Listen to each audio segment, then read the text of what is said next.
Մերձավոր Արևելքում պատերազմի ազդեցությունը զգացվում է նաև Հարավային Կովկասում, որտեղ խաչվում են Ռուսաստանի, Թուրքիայի, Իրանի, Միացյալ Նահանգների եւ Եվրոպայի շահերը։ Այս ֆոնին Ադրբեջանը շարունակում է կոշտացնել իր հռետորաբանությունը։ Ադրբեջանը ավելի լայն հնարավորություններ ունի եւ ռեսուրսները հաշվի առնելով եւ հաշվի առնելով աշխարհագրական դիրքը եւ հաշվի առնելով որ տարածաշրջանում ունի ավագ եղբայր, դրա համար էլ իրենք փորձելու են ավելի շատ մանևրել Թուրքիայի եւ Ռուսաստանի միջեւ, փորձել դառնալ օղակ Եվրոպայի եւ Ասիայի միջև այդ թվում երիշխանություն հաստատելով ամբողջ Հարավային Կովկասում։ Ինչ վերաբերում է Ամերիկա-իրանական նոր սկսված բախման, ապա դա կարճաժամկետ բախում է եւ պատերազմը չի ընդլայնվելու։ Իրանը իր հերթին հասկանում է, որ Միացյալ Նահանգները եւ նրա նախագահն ընկել են իր ուղղակը, դրա համար ինքը չի պատրաստվում զիջումների գնալու եւ պատրաստվում է մաքսիմալ ուրեմն օգուտ ունենալ այս Տրամպի համար, որ ցանկալի իրավիճակ է։ Դրա համար ինքը անդադ հարվածում է, ռմբակոծում է ամերիկյան բազաներին։ Ալիևը վերջին ելույթներում կրկին խիստ քննադատել է խորհրդային անցյալը, այն բնութագրելով որպես Ադրբեջանի զարգացմանը խոչընդոտած շրջան։ Հեյդարի որդու ձևակերպմամբ խորհրդային համակարգի պայմաններում երկիրը զրկված էր լիարժեք ինքնիշխանությունից։ Այդ հայտարարությունները ըստ փորձագետների դիտարկվում են նաև որպես Բաքվի շարունակական հեռացում Մոսկվայի ավանդական ազդեցության գոտուց։ Ադրբեջանում հասկանում են, որ որպես պետություն նրանք մեծապես պարտական են հենց Ռուսաստանին, որովհետև դա մեծաշող խորհրդային կայսրության օրինաց պետությունն է։ Այլ հարց է, որ քանի որ Ադրբեջանը բավականին կարևոր դեր է ստանձնել Ռուսաստանի այդ ստվերային արտահանումների համար որպես կապողովակ, հիմա Ադրբեջանը այդպիսի կոշտ հայտարարություններով փորձում է հնարավորինս ավելի թանկ վճարել իր այդ ծառայությունները Ռուսաստանին։ Ըստ քաղաքագետների, եթե Ադրբեջանի արտաքին քաղաքական ուղեգիծը բավականին հստակ է Թուրքիայի հետ ռազմավարական դաշինք, սերտ համագործակցություն Իսրայելի հետ եւ հարաբերությունների զարգացում Արևմուտքի հետ, ապա Հայաստանի դեպքում պատկերը շատ ավելի բարդ է։ Հայաստանը այսօր հայտնվել է աշխարհաքաղաքական բարդ հանգույցում։ Մի կողմից Իրանը Հայաստանի միակ հարավային սահմանակից պետությունն է, որի հետ պահպանվում են տնտեսական եւ տրանսպորտային կենսական կապերը, մյուս կողմից վերջին տարիներին Երևանը հետևողականորեն ընդլայնում է գործակցությունը Եվրոպայի, Ամերիկայի, Ֆրանսիայի ու Հնդկաստանի հետ, հատկապես պաշտպանության ու անվտանգության ոլորտներում։ Վերջին շրջանում պաշտոնական Երևանը բացեիբաց խոսում է անվտանգության ու ռազմական մատակարարումների դիվերսիֆիկացման մասին։ Հայաստանի այսօրվա իշխանությունների քաղաքականությունը ցավոք կախված է հենց թուրք-ադրբեջանական այդ տանդեմի բարեհաճությունից։ Կլինի այդ բարեհաճությունը մենք կարողանանք հնարավորինս պակաս կորուստներով փոխել մեր արտաքին քաղաքական վեկտորը, չէ, հետևանքները կարող են շատ ավելի ցավոտ լինել։ Ռուսաստանը շարունակում է մնալ Հայաստանի խոշորագույն առևտրային գործընկերներից մեկը, ապահովում է էներգակիրների զգալի մասը։ Միևնույն ժամանակ պաշտոնական Երևանը վերջին տարիներին ակտիվացրել է հարաբերությունները Եվրամիության, Միացյալ Նահանգների եւ ՆԱՏՕ-ի անդամ մի շարք երկրների հետ։ Վերջերս վարչապետ Փաշինյանը նաև հայտարարել է, որ Հայաստանը շահագրգռված է Ռուսաստանի հետ առաջացած խնդիրների կարգավորմամբ, պահպանելով գործակցությունը ԵԱՏՄ շրջանակում։ Կարծում եմ, որ Հայաստանը գնում է դեպի արևմուտք, անգամ կարծում եմ, որ մենք անդառնալիության կետը արդեն անցել ենք եւ անգամ եթե հիմա իշխանությունները փորձեն վերադառնալ ինչ-որ բաց շտկել, Հայաստանը դրա համար չափազանց թանկ գին ստիպված կլինի վճարել։ Հայաստանը այստեղ մի անելիք ունի, պիտի բոլոր խաղադրույքները չկատարի մի ուղղությամբ, որովհետեւ հակառակ դեպքում տանուլ դեպքում մենք կարող ենք շատ լուրջ իսկապես ծանր վտանգների առջև հայտնվել։ Եվրամիությունը Հայաստանին օգտագործում է Ռուսաստանի հետ հարաբերություններում Ռուսաստանի վատություն անելու համար, նա չի գնում դեպի արևմուտք։ Հարավային Կովկասում ձևավորվում է նոր աշխարհաքաղաքական քարտեզ, ըստ վերլուծաբանների Ադրբեջանը հստակ ձևակերպում է իր ռազմավարական ընտրությունը։ Վրաստանը շարունակում է սեփական բարդ հավասարակշռության քաղաքականությունը, իսկ Հայաստանը փորձում է պահպանել բազմավեկտոր ուղեգիծը, միաժամանակ խորացնելով կապերը արևմուտքի հետ եւ չխզելով հարաբերությունները Ռուսաստանի ու Իրանի հետ։ Հայաստանի կառավարությունը հավանություն է տալու Հայաստանի եւ Միացյալ Նահանգների միջև թրիփի վերաբերյալ կնքված ռազմավարական գործակցության մասին շրջանակային համաձայնագրի վավերացման մասին օրենքին։ Կառավարության հավանությունից հետո այն քննարկվելու է Սահմանադրական դատարանում, համաձայնագրի սահմանադրականությունը որոշելու նպատակով, ապա ներկայացվելու է խորհրդարանի վավերացմանը։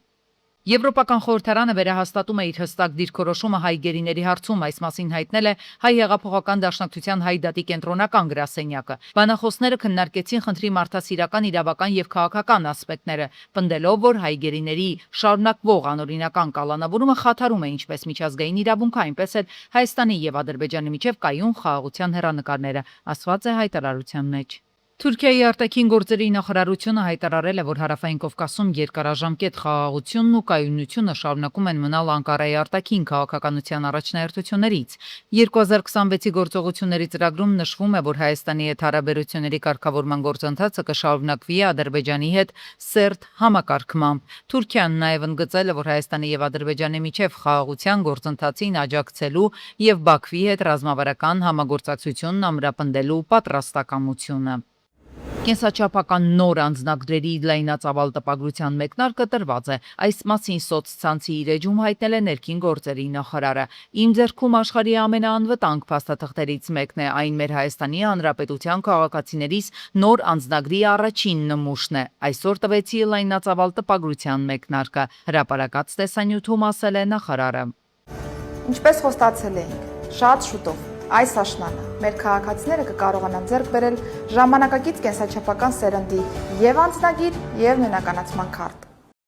Հայաստանի էլեկտրական ցանցեր փակbaşնատիրական ընկերությունը մոտ 2 միլիարդ դրամ ընդհանուր նախնական արժեքով վերանորոգման եւ հասցեական ծրագրերի իրականացման համար նախատեսում է ընտրել կապալառու կազմակերպություն։ Ծրագրի շրջանակում իրականացվելու են բազմաբնակարան շենքերի մուտքերի, էլեկտրատնտեսությունների, արտադրական շենքերի, ինչպես նաեւ ենթակայանների տանիքների վերանորոգման աշխատանքներ։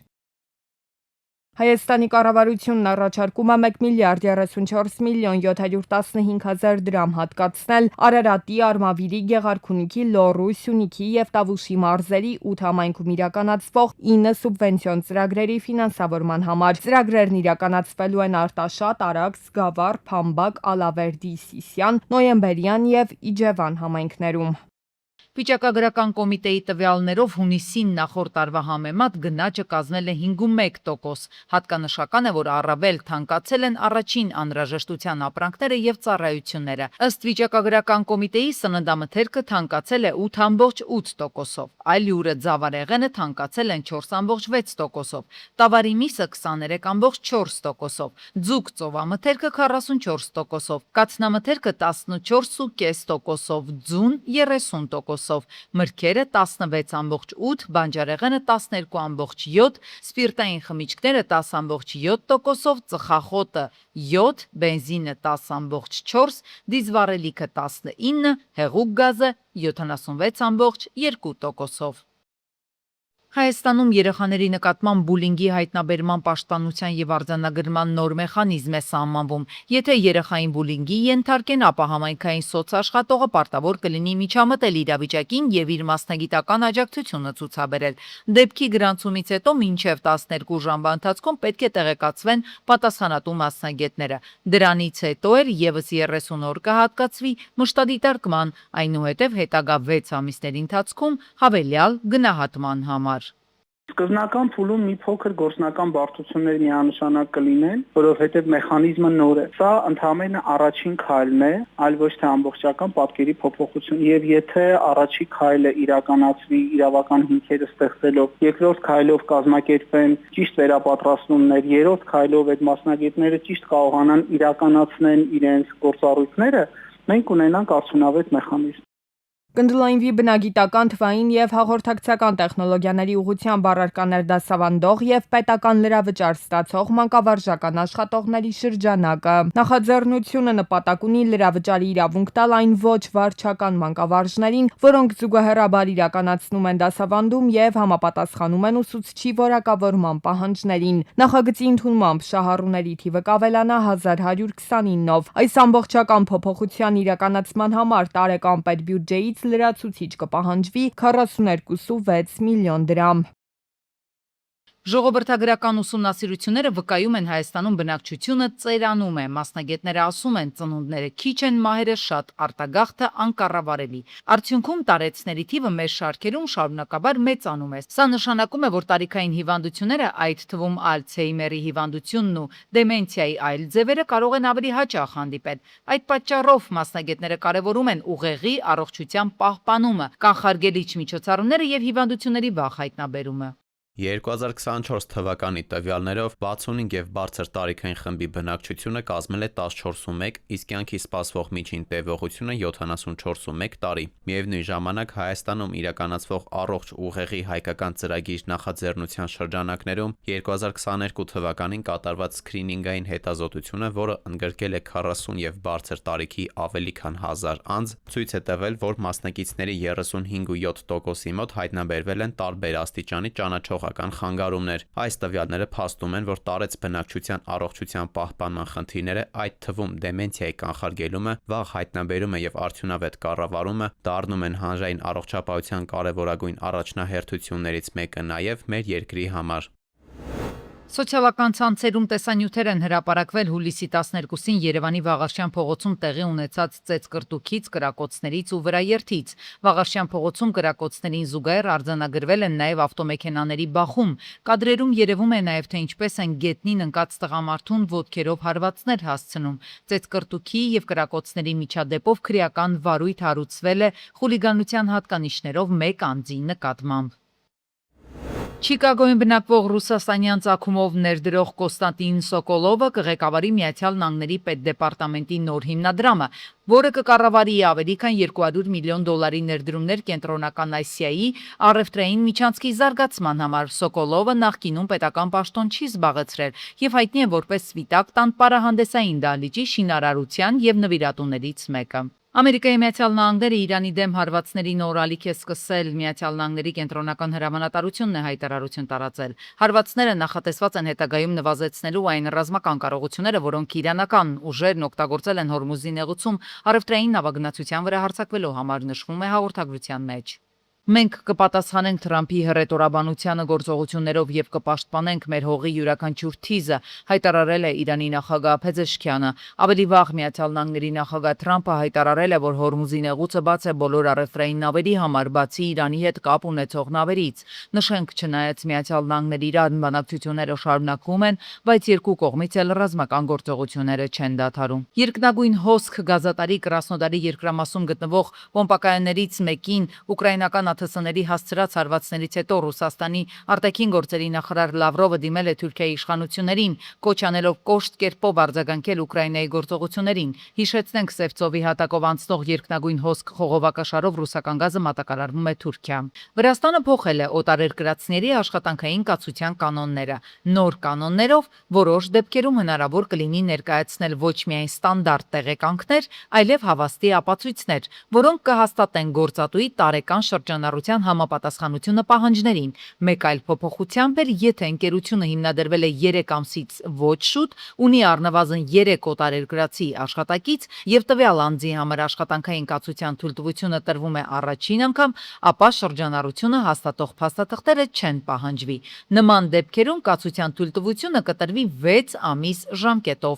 Ըստ մասնագետների, փոփոխությունները ուղղված են ինչպես իրական բիզնեսին աջակցելուն, այնպես էլ կեղծ ձեռնարկատիրության ռիսկերը նվազեցնելուն։ Նորաստեղծ ընկերությունների հետ կապված ես ողջամիտ եմ համարում, որ կարելի է եւ չպահանջել շրջանառություն, քանի որ իրականության մեջ հստակ կարող է լինել դեպք, երբ նորաստեղծ ընկերությունը աշխատանքներում ներգրավում է օտարերկրյա աշխատողների եւ բնականաբար միջև փաստացի չսկսի իր գործունեությունը, շրջանառությունից չապահովի չի էլ ունենալու առանձնապես շրջանառություն, օրինակ Հայաստանից Վրաստան աշխատանքի մեկնող անձանց համար, եթե նրանք նորաստեղծ ընկերությունում են գնում աշխատելու, օրինակ սեզոնային, ամառվա հետ կապված ինչ-որ աշխատանքների, ձեռք է տալիս, որ ավելի փաստորեն պարզեցվում է աշխատանքային թույլտվության ստացումը, քանի որ չի պահանջվում շրջանառության վերաբերյալ փաստաթղթեր։ Ֆրանսիայի մայրաքաղաքում ֆուտբոլային երկրպագուները ավտոմեքենաներ են այրել ֆուտբոլի աշխարհի առաջնությունում երկրի հավաքականի կրած պարտությունից հետո։ Հաղորդվում է նաև ոստիկանների հետ բախումների մասին։ Հիշեցնենք, որ Միացյալ Նահանգների Դալլաս քաղաքում անցկացված ֆուտբոլի կիսաեզրափակիչում Ֆրանսիայի հավաքականը 2 անպատասխան գոլ ընդունեց իսպանացիներից։ Կոտայքի մարզում գործող Արգել հեկի տարածքում գտնվող շինություններից մեկում փլուզում է եղել։ Վերանորոգման աշխատանքների ժամանակ բետոնե ծածկը փլվել է։ 2 աշխատակից փլատակների տակ արգելափակվել էին։ Շենքը սա կառուցվել է սովետական տարիներին ամենաամուր ու որ ասում եմ դիմացկուն շենքերից մեկն է 53 թվականին է շահագործման հանձնվել, այդպես էին նշում։ Ներսում աշխատանքներ կատարելու ժամանակա, որ տեղի ունեցե փլուզումը։ Ու մինչև կժամանեին փրկարարներն ու պարեկները տեղի ուժերով քաղաքացիները փլատակների տակից դուրս են բերել 2 քաղաքացու։ Օպերատիվորեն ժամանած Չարենցավանի բժշկական կենտրոնի շտապօգնության բժիշկների հերթապահ խմբերը օգնել են նրանց, հետո տեղափոխել հիվանդանոց։ Օպերատիվորեն ժամանել են ոստիկանության Չարենցավանի բաժնի օպերատիվ խումբը, բաժնի պետի գլխավորությամբ Տեղում էին Չարենցավանի շրջփրկարարական ջոկատից 1 մարտական հաշվարկ եւ ոստիկանության բարեկային ծառայության Կոտայքի մարզի գումարտակի պարեկները։ Դեպքի հանգամանքները պարզվում են։ Հուլիսի 14-ին ողբերգական վթարը տեղի ունեցել Արարատի մարզում Մարմարաշեն գյուղում բախվել են 19-ամյա Էմանուելի Կիաֆորտեն եւ 75-ամյա Ասլանի Վազ 2106-ը։ Շամշյանքոմը բացառիկ տեսանյութ է ներկայացրել։ Վարորդներից Ասլանն ու ուղևորը մարմնական վնասվածքներով Էրեբունի բժշկական կենտրոն են տեղափոխվել, որտեղ ուղևորը գիտակցության չգալով մահացել է։ Փրկարար ծառայության Մասիսի շրջփրկարարական ջոկատի փրկարարներն էին ժամանել։ Ըստ տեղեկությունների Կիայի վարորդն աշխատում է Պաշտպանության նախարարության զորամասերից մեկում որպես պայմանագրային զինծառայող։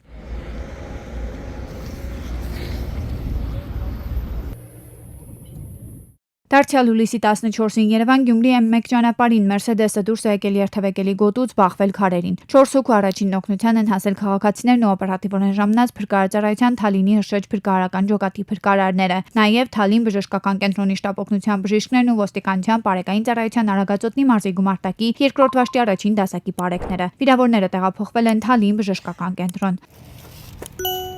Ավտոմեքենան արդեն տեղափոխվում է ավտոքարշակի վրա, որը հետո քննիչի հանձնարարականով տեղափոխվելու է ոստիկանության Թալինի բաժնի պահպանվող հատուկ տարածք։